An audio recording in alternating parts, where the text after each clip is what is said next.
Right to information trust ఆధ్వర్యంలో నిర్వహిస్తున్నటువంటి ఈ యొక్క యాంటీ డ్రగ్ క్యాంపెయినింగ్ ఈ యొక్క గొప్ప మహా ఉద్యమం నుంచి నిన్ననే ప్రారంభమైంది. సంస్థ నారాయణపురంలో ఈరోజు రెండవ రోజు చౌటుప్పల్ చేరుకోవడం జరిగింది.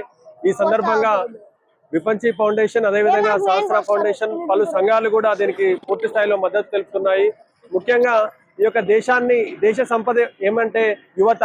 ఆ యువతనే ఒక డ్రగ్స్ అనేటువంటి మహమ్మారి రోగం అనేది పట్టి పీడిస్తున్నది. దాని ద్వారా దేశానికి చాలా తీవ్రతరంగా ఇబ్బంది జరిగే అవకాశం ఉంది. కాబట్టి ముఖ్యంగా గవర్నమెంట్ ఎన్ని చేపట్టినప్పటికీ, ఎన్ని రూల్స్ అండ్ రెగ్యులేషన్స్, ఎన్ని NDPS యాక్ట్ ఎన్ని ఉన్నప్పటికీ కూడా ఇప్పటికి కూడా డ్రగ్స్ తీసుకోవడం ద్వారా చాలా వరకు వాళ్ళ యొక్క యువత వారి భవిష్యత్తును నాగం చేస్తుంది. అంతేకాకుండా వాళ్ళ భవిష్యత్తునే కాకుండా వాళ్ళ ఫ్యామిలీ భవిష్యత్తును, అదేవిధంగా దేశ భవిష్యత్తును కూడా నాశనం చేస్తుంది. కాబట్టి యాజ్ ఏ డాక్టర్ గా నేను ఒక విన్నపం ఏంటంటే, all the Telangana and entire India, please try to concentrate on this. యువత చేయాల్సింది చాలా ఉంది. ఈ డ్రగ్స్ కు బానిస ఏదో ఆ యొక్క క్షణిక ఆనందం కోసము మనం డ్రగ్స్ తీసుకోవడం ద్వారా మన యొక్క భవిష్యత్తుని విపరీతంగా మనము త్యాగం చేస్తున్నాము.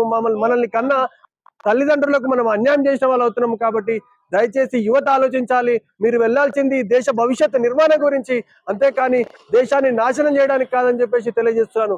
అదేవిధంగా చాలా మంది యూత్ కూడా డ్రగ్స్ బానిస అయిన తర్వాత వాళ్ళు బయటికి వెళ్ళాలని ఆలోచిస్తున్నారు, కానీ బయటికి వెళ్ళలేకపోతున్నారు.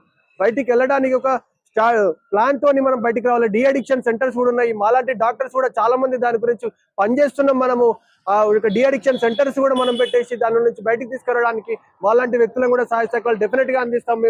మీకు ఏ ఇబ్బంది ఉన్నా కానీ మాలాంటి వాళ్ళని కన్సల్ట్ అవ్వచ్చు. అదేవిధంగా ఈ విషయానికి వచ్చేసి HRC రైట్ టు ఇన్ఫర్మేషన్ సంబంధించినటువంటి ఈ యొక్క మహాపాదయాత్రలో సంబంధించి బొల్లే శ్యామ్ గారికి ప్రత్యేకంగా ధన్యవాదాలు తెలియజేస్తున్నాను. ఎందుకంటే సామాజిక ప్రస్తుత పరిస్థితుల్లో డ్రగ్స్ అనేది ఒక మహమ్మారి. దాన్ని ప్రాళదూడడానికి, ఒక సమాజంలో ఒక చైతన్యాన్ని నింపడానికి బయలుదేరినటువంటి శ్యామ్ గారికి ప్రత్యేకంగా ధన్యవాదాలు తెలియజేస్తున్నాను. అదేవిధంగా ఈ దారి వెంబడి పోతుంటే ప్రతి గ్రామంలోనూ ప్రజా సంఘాలు, అదేవిధంగా ముఖ్యంగా యువత ఇందులో పార్టిసిపేట్ చేసి ఈ దేశాన్ని డ్రగ్స్ రహిత దేశంగా మార్చాల్సిన అవసరం మనం ఎంతో ఉందని చెప్పి తెలియజేస్తున్నాను. Thank you one and all.